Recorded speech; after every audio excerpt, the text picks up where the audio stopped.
Allah yang diberkati Tuhan, bersyukur kepada Allah untuk semua kebaikan, kemurahan dan cintanya. Dalam anugerahnya bersama dengan saya Pendeta Dr. Hanas DTH dalam program Reministry, kita akan merenungkan firman Allah yang sejuk, yang membuat kita semakin bertumbuh, berakar dan berbuah di dalam Kristus Yesus Tuhan kita.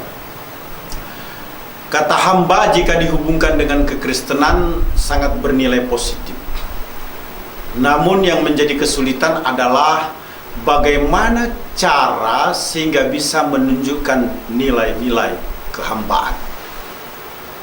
Nilai dari suatu kehambaan ditentukan oleh figur atau wujud dari yang menjalani. Figur atau shape merupakan 5 huruf. S, H, E, P, I, yang dapat menjawab seperti apa servanthood, kehambaan sebenarnya. Kristus itu menjadi teladan atau bukti konkret dari kehambaan. Kristus selalu mendapat tempat di hati setiap orang percaya, bahkan yang belum menerima Yesus Kristus pun secara pribadi. Set merupakan perwujudan atau figur atau bentuk servanthood, kehambaan. Set servanthood atau perwujudan kehambaan terlihat di dalam 1 Korintus 12 ayat 12 sampai dengan ayat yang ke-31. Mari kita lihat bersama-sama apa yang firman Tuhan katakan. Teks ini begitu panjang, jadi saya baca secara cepat saja ya. 1 Korintus 12 ayat 12 sampai dengan 31, firman Tuhan berkata demikian. Karena sama seperti tubuh itu satu dan anggota-anggotanya banyak, dan segala anggota itu sekalipun banyak merupakan satu tubuh, demikian pula Kristus. Sebab dalam satu roh kita semua, baik orang Yahudi maupun orang Yunani, baik budak maupun orang merdeka, telah dibaptis menjadi satu tubuh, dan kita semua diberi minum dari satu roh. Karena tubuh juga tidak terdiri dari satu anggota, tetapi atas banyak anggota. Andai kata kaki berkata, karena aku bukan tangan, aku tidak termasuk tubuh, jadi benarkah ia tidak termasuk tubuh? Dan andai kata telinga berkata, karena aku bukan mata, aku tidak termasuk tubuh, jadi benarkah ia tidak termasuk tubuh? Andai kata tubuh seluruhnya adalah mata, di manakah pendengaran? Andai kata seluruhnya adalah telinga, di manakah penciuman? Tetapi Allah telah memberikan kepada anggota masing-masing secara khusus suatu tempat pada tubuh seperti yang dikehendakinya. Andai kata semuanya adalah satu anggota, di manakah tubuh? Memang ada banyak anggota, tetapi hanya satu tubuh. Jadi mata tidak dapat berkata kepada tangan, aku tidak membutuhkan engkau, dan kepala tidak dapat berkata kepada kaki, aku tidak membutuhkan engkau. Malahan justru anggota-anggota tubuh yang nampaknya paling lemah yang paling dibutuhkan. Dan kepada anggota-anggota tubuh yang menurut pemandangan kita kurang terhormat, kita berikan penghormatan khusus. Dan terhadap anggota-anggota kita yang tidak elok, kita berikan perhatian khusus. Hal itu tidak dibutuhkan oleh anggota-anggota kita yang saya ulangi. Hal itu tidak dibutuhkan oleh anggota-anggota kita yang elok. Allah telah menyusun tubuh kita begitu rupa, sehingga kepada anggota-anggota yang tidak mulia diberikan penghormatan khusus, supaya jangan terjadi perpecahan dalam tubuh, tetapi supaya anggota-anggota yang berbeda itu saling memperhatikan. Karena itu, jika satu anggota menderita, semua anggota turut menderita. Jika satu anggota dihormati, semua anggota turut bersuka cita. Kamu semua adalah tubuh Kristus dan kamu masing-masing adalah anggotanya. Dan Allah telah menetapkan beberapa orang dalam jemaat, pertama sebagai rasul, kedua sebagai nabi, ketiga sebagai pengajar. Selanjutnya mereka yang mendapatkan karunia untuk mengadakan mujizat, untuk menyembuhkan, untuk melayani, untuk memimpin, dan untuk berkata-kata dalam bahasa roh. Adakah mereka semua rasul atau nabi atau pengajar? Adakah mereka semua mendapat karunia untuk mengadakan mujizat, atau untuk menyembuhkan, atau untuk berkata-kata dalam bahasa roh, atau untuk menafsirkan bahasa roh? Jadi berusahalah untuk memperoleh karunia-karunia yang paling utama, dan aku menunjukkan kepadamu jalan yang lebih utama. Saudara yang kekasih di dalam Tuhan Yesus Kristus, penting sekali bagi kita sebagai anak-anak Allah melihat teks ini sebagai teks yang akan menolong, membantu kita untuk menjadi pelayan yang menunjukkan figur kehambaan. Ya. Figur kehambaan. Bagaimana sebenarnya figur kehambaan itu? Kalau disingkat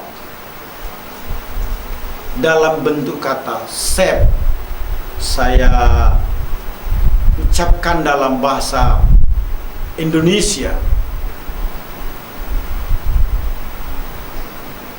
hurufnya SHAPE, maka memberikan penekanan kepada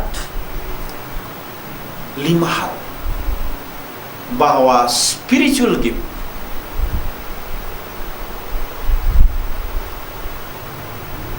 itu sesuatu yang sangat krusial. Karunia Allah merupakan sesuatu yang sangat penting.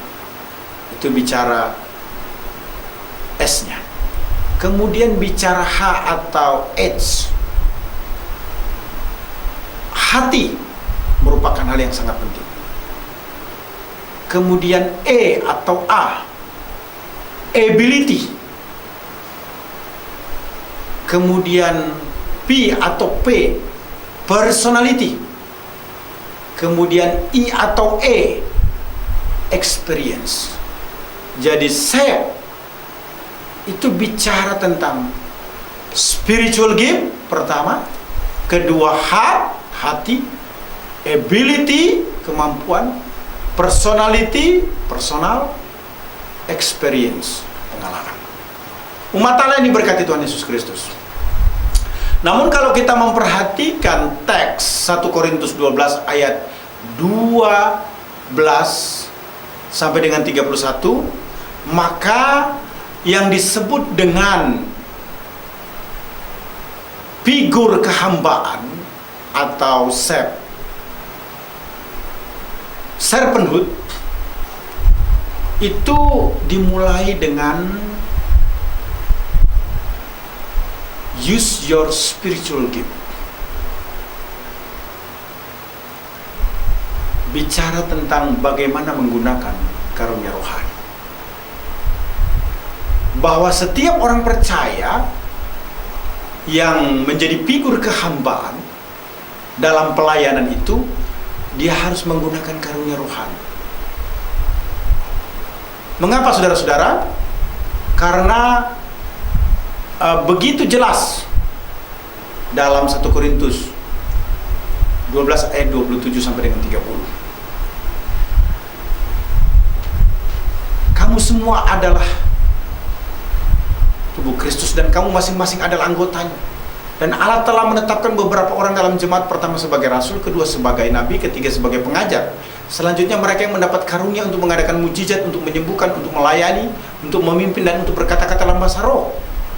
Adakah mereka semua rasul atau nabi, pengajar?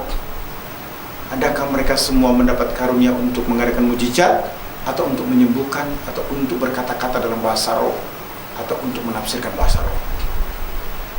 Servanthood,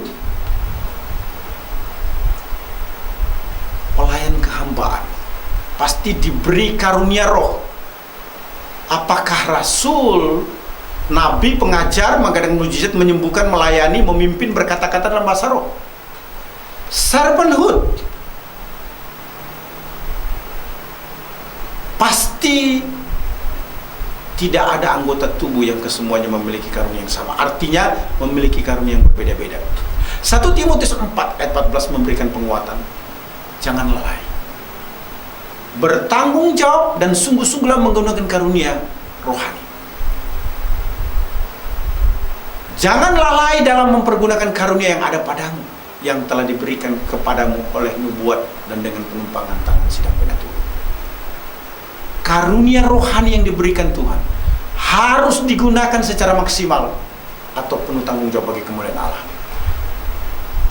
Yang kedua adalah use your heart.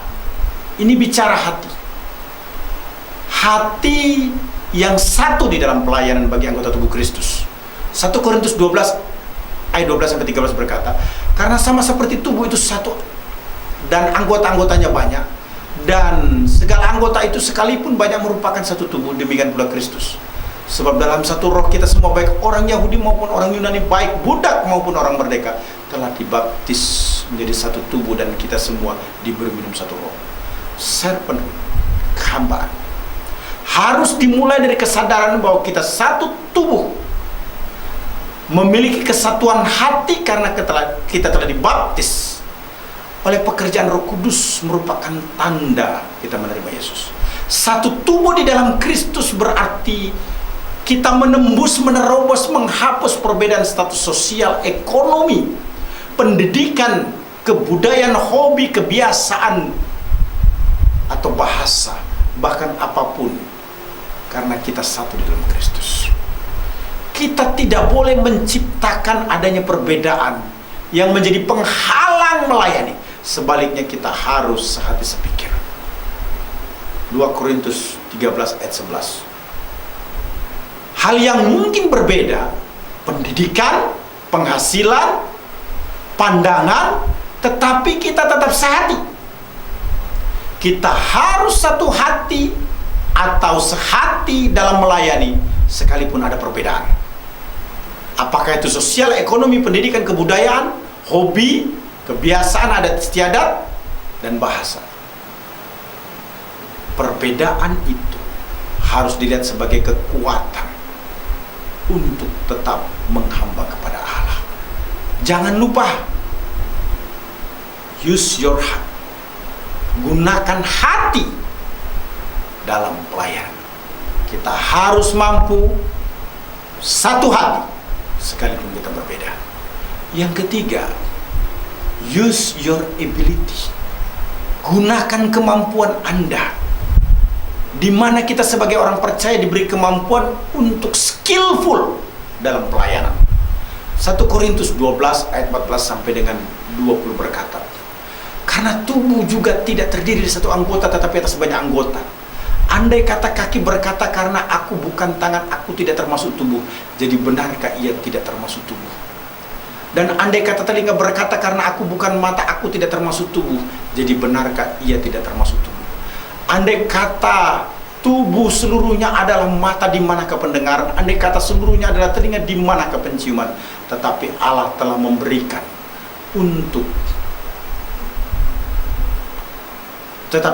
memberikan secara khusus kepada anggota masing-masing, secara khusus suatu tempat pada tubuh seperti yang dikehendakinya. Andai kata semuanya adalah satu anggota, di manakah tubuh? Memang ada banyak anggota, tetapi hanya satu tubuh. Perhatikan baik-baik. Istilah memberikan dalam 1 Korintus 12 ayat 18, eteto, merupakan verb indikatif aorist middle orang ketiga tunggal. Diartikan ia telah menaruh untuk kepentingan dirinya sendiri. Jadi Allah sendirilah yang memberikan karunia itu untuk kepentingannya, membangun tubuh Kristus. Jadi semua kemampuan yang ada pada kita harus digunakan dengan maksimal untuk kehambaan bagi Kristus. Ingat, anggota tubuh tidak hanya satu tetapi atas banyak anggota.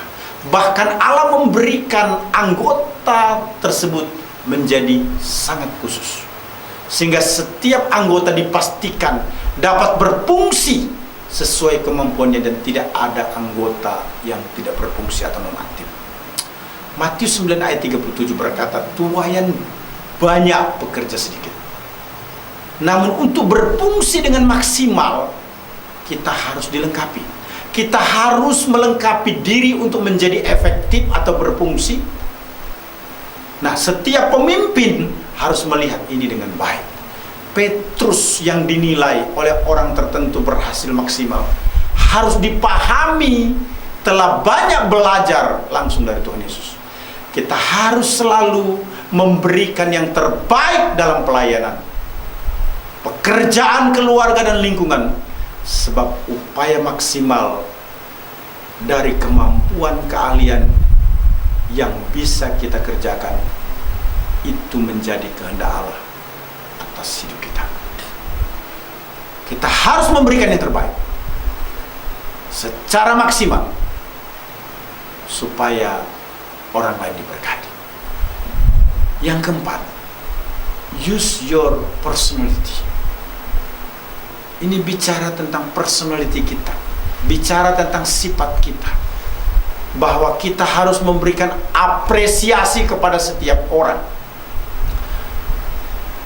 1 Korintus 12 ayat 21 sampai dengan 26 berkata, jadi mata tidak dapat berkata kepada tangan, aku tidak membutuhkan engkau, dan kepala tidak dapat berkata kepada kaki, aku tidak membutuhkan engkau. Malahan justru anggota-anggota tubuh yang nampaknya paling lemah yang paling dibutuhkan. Dan kepada anggota-anggota tubuh yang menurut pemandangan kita kurang terhormat, kita berikan penghormatan khusus. Dan terhadap anggota-anggota kita yang tidak elok, kita berikan perhatian khusus. Hal itu tidak dibutuhkan oleh anggota-anggota kita yang elok, yang telah menyusun tubuh kita begitu rupa. Allah telah menyusun tubuh kita begitu rupa, sehingga kepada anggota-anggota yang tidak mulia diberikan penghormatan khusus, supaya jangan terjadi perpecahan dalam tubuh, tetapi supaya anggota-anggota yang berbeda itu saling memperhatikan. Karena itu, jika satu anggota menderita, semua anggota turut menderita. Jika satu anggota dihormati, semua anggota bersuka cita. Umat Allah yang diberkati Tuhan Yesus Kristus, ini penting sekali buat kita sebagai orang percaya, bahwa anggota tubuh saling membutuhkan. Sifat ini harus disadari, bahwa semua anggota tubuh penting karena saling membutuhkan. Bahkan anggota tubuh yang paling lemah yang paling dibutuhkan. Semua anggota tubuh tersistem karena diciptakan oleh Allah begitu rupa. Bagian yang kurang terhormat diberi penghormatan khusus, dan yang tidak elok juga diberikan perhatian khusus.